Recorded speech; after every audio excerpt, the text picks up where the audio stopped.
ಎಲ್ಲರಿಗೂ ನಮಸ್ಕಾರಗಳು. ನಾನು ನಿಮ್ಮ ವೆಂಕಟೇಶ್. ಈ ವಿಡಿಯೋದಲ್ಲಿ ಸಮಾಜ ವಿಜ್ಞಾನ ಪಠ್ಯಪುಸ್ತಕ 7ನೇ ತರಗತಿ ಭಾಗ 2 ಇತಿಹಾಸ ವಿಭಾಗದಲ್ಲಿ ಬರುವ 20ನೇ ಪಾಠ ಕರ್ನಾಟಕ ಆರ್ಥಿಕ ಮತ್ತು ಸಾಮಾಜಿಕ ಪರಿವರ್ತನೆ. ಅಧ್ಯಾಯ 20 ಕರ್ನಾಟಕ ಆರ್ಥಿಕ ಮತ್ತು ಸಾಮಾಜಿಕ ಪರಿವರ್ತನೆ. ಈ ಪಾಠದ ಪ್ರಶ್ನೋತ್ತರಗಳು ಈ ವಿಡಿಯೋದಲ್ಲಿದೆ. ಇದರ ಸದುಪಯೋಗವನ್ನು ಪಡಿಸಿಕೊಳ್ಳಿ ಹಾಗೂ ನಮ್ಮ ಯೂಟ್ಯೂಬ್ ಚಾನಲ್ನ ಸಬ್ಸ್ಕ್ರೈಬ್ ಮಾಡ್ಕೊಳ್ಳೋದನ್ನು ಮರೆಯಬೇಡಿ. ಅಭ್ಯಾಸಗಳು ಈ ರೀತಿ ಇದ್ದಾವೆ ನೋಡಿ. ಫಸ್ಟ್ ಮೇನ್ ಬಿಟ್ಟ ಜಾಗದಲ್ಲಿ ಸೂಕ್ತವಾದ ಪದವನ್ನು ತುಂಬಿರಿ. 1 ರಿಂದ 4 ಪ್ರಶ್ನೆಗಳಿದ್ದಾವೆ. ಸೆಕೆಂಡ್ ಮೇನ್ 2 ಅಥವಾ 3 ವಾಕ್ಯಗಳಲ್ಲಿ ಉತ್ತರಿಸಿ. ಇಷ್ಟು ಪ್ರಶ್ನೆಗಳಿದ್ದಾವೆ, ಗಮನಿಸಿ. ಪ್ರಿಯ ವಿದ್ಯಾರ್ಥಿ ಬಂಧುಗಳೇ, ಮೊದಲಿಗೆ ಅಭ್ಯಾಸಗಳು. ಫಸ್ಟ್ ಮೇನ್ ಬಿಟ್ಟ ಜಾಗದಲ್ಲಿ ಸೂಕ್ತವಾದ ಪದವನ್ನು ತುಂಬಿರಿ. 1ನೇ ಪ್ರಶ್ನೆ, ಬಿ.ಡಿ. ಜತ್ತಿಯವರು ಭಾರತದ ಡ್ಯಾಶ್ ಆಗಿದ್ದರು? ಉತ್ತರ ಉಪರಾಷ್ಟ್ರಪತಿ.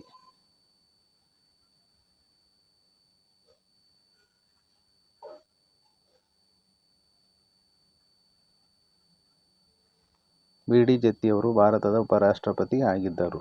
2ನೇ ಪ್ರಶ್ನೆ, 1974ರಲ್ಲಿ ಕರ್ನಾಟಕ ರಾಜ್ಯದ ಮುಖ್ಯಮಂತ್ರಿಯಾಗಿದ್ದವರು ಡ್ಯಾಶ್? ಉತ್ತರ ಶ್ರೀ ಡಿ.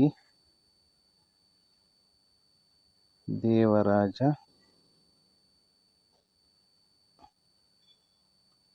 ಅರಸ್. 1974ರಲ್ಲಿ ಕರ್ನಾಟಕ ರಾಜ್ಯದ ಮುಖ್ಯಮಂತ್ರಿಯಾಗಿದ್ದವರು ಶ್ರೀ ಡಿ. ದೇವರಾಜ ಅರಸ್. 3ನೇ ಪ್ರಶ್ನೆ, 1975ರಲ್ಲಿ ನೇಮಕವಾದ ಪ್ರಥಮ ಹಿಂದುಳಿದ ವರ್ಗಗಳ ಆಯೋಗದ ಅಧ್ಯಕ್ಷರು? ಉತ್ತರ ಎಲ್. ಜಿ. ಆವನೂರು. 1975ರಲ್ಲಿ ನೇಮಕವಾದ ಪ್ರಥಮ ಹಿಂದುಳಿದ ವರ್ಗಗಳ ಆಯೋಗದ ಅಧ್ಯಕ್ಷರು ಎಲ್. ಜಿ. ಆವನೂರು. 4ನೇ ಪ್ರಶ್ನೆ, ಕರ್ನಾಟಕದಲ್ಲಿ ಪಂಚಾಯತ್ ರಾಜ್ ವ್ಯವಸ್ಥೆ ರೂವಾರಿ ಡ್ಯಾಶ್? ಉತ್ತರ ಅಬ್ದುಲ್ ನಜೀರ್ ಸಾಬ್.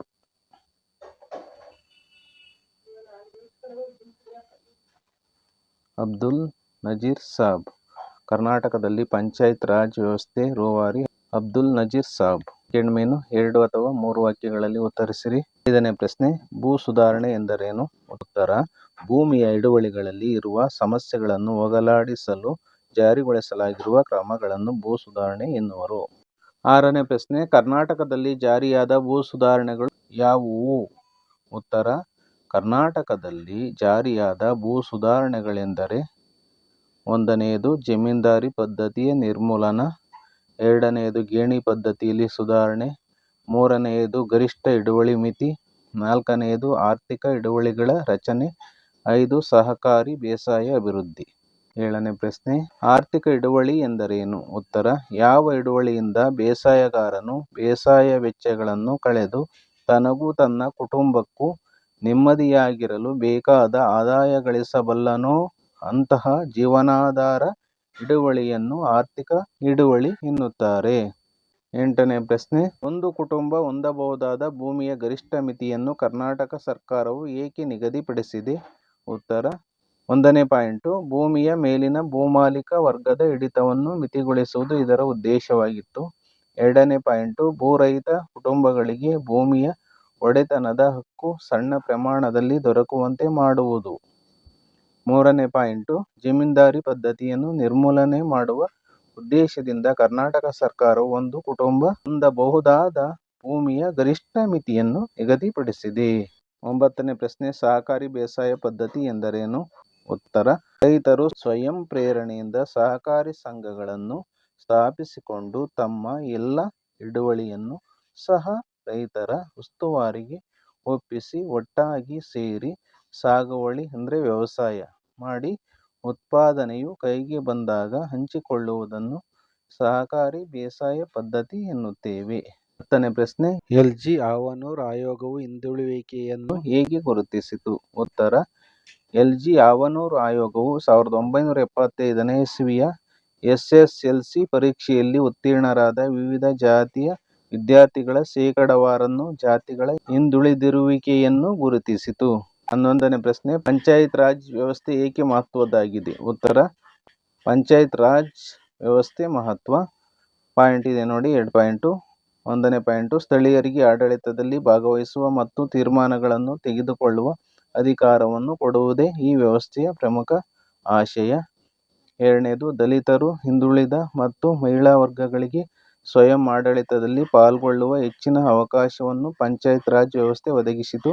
ಹಾಗಾಗಿ ಪಂಚಾಯತ್ ರಾಜ್ ವ್ಯವಸ್ಥೆ ಮಹತ್ವದ್ದಾಗಿದೆ. 12ನೇ ಪ್ರಶ್ನೆ, ಕರ್ನಾಟಕ ಇತಿಹಾಸದಲ್ಲಿ ದಲಿತ ಚಳವಳಿಯ ಮಹತ್ವದ ಕುರಿತು ಬರೆಯಿರಿ. ಈ ಪ್ರಶ್ನೆ ಈಗ ತೆಗೆದುಹಾಕಿದರೆ ಆದರೂ ಸಹ ನಿಮ್ಮ ಅಧ್ಯಯನದ ದೃಷ್ಟಿಯಿಂದ ಈ ಪ್ರಶ್ನೆಗೆ ಉತ್ತರವನ್ನು ಹಾಕಿದ್ದೇನೆ. ಉತ್ತರ: ಕರ್ನಾಟಕ ಇತಿಹಾಸದಲ್ಲಿ ದಲಿತ ಚಳವಳಿಯ ಮಹತ್ವ. 4 ಪಾಯಿಂಟ್ ಇದೆ ನೋಡಿ. 1. ಭೂ ಸುಧಾರಣೆಗಳನ್ನು ಜಾರಿಗೆ ತರಲಾಯಿತು. 2. ಹಿಂದುಳಿದ ವರ್ಗಗಳ ಆಯೋಗಗಳ ನೇಮಕ. 3. ಎಲ್ಲ ಹಿಂದುಳಿದ ವರ್ಗಗಳಿಗೆ ಮೀಸಲಾತಿ ಆಜ್ಞೆ ಜಾರಿ. 4. ಆರ್ಥಿಕವಾಗಿ ಮತ್ತು ರಾಜಕೀಯವಾಗಿ ಹಿಂದುಳಿದ ವರ್ಗಗಳ ಸಬಲೀಕರಣ. ಮಕ್ಕಳೇ, ಅಧ್ಯಾಯ 20 ಕರ್ನಾಟಕ ಆರ್ಥಿಕ ಮತ್ತು ಸಾಮಾಜಿಕ ಪರಿವರ್ತನೆ. ಈ ಪಾಠದ ಪ್ರಶ್ನೋತ್ತರಗಳನ್ನು ವಿವರಣೆ ಕೊಟ್ಟಿದ್ದೇನೆ. ಈ ವಿಡಿಯೋಕ್ಕೆ ಲೈಕ್ ಮಾಡಿ, ಕಮೆಂಟ್ ಮಾಡಿ ಹಾಗೂ ನಿಮ್ಮ ಫ್ರೆಂಡ್ಸ್ಗೆ ಶೇರ್ ಮಾಡಿ. ನಮ್ಮ ಯೂಟ್ಯೂಬ್ ಚಾನಲ್ನ ಸಬ್ಸ್ಕ್ರೈಬ್ ಮಾಡ್ಕೊಳ್ಳೋದನ್ನ ಮರೆಯಬೇಡಿ. ಎಲ್ಲರಿಗೂ ಸಹ ಧನ್ಯವಾದಗಳು. ಲೋಕಾನಂ ಸರ್ವೇ ಜನೋ ಸುಖಿನೋ ಭವಂತು.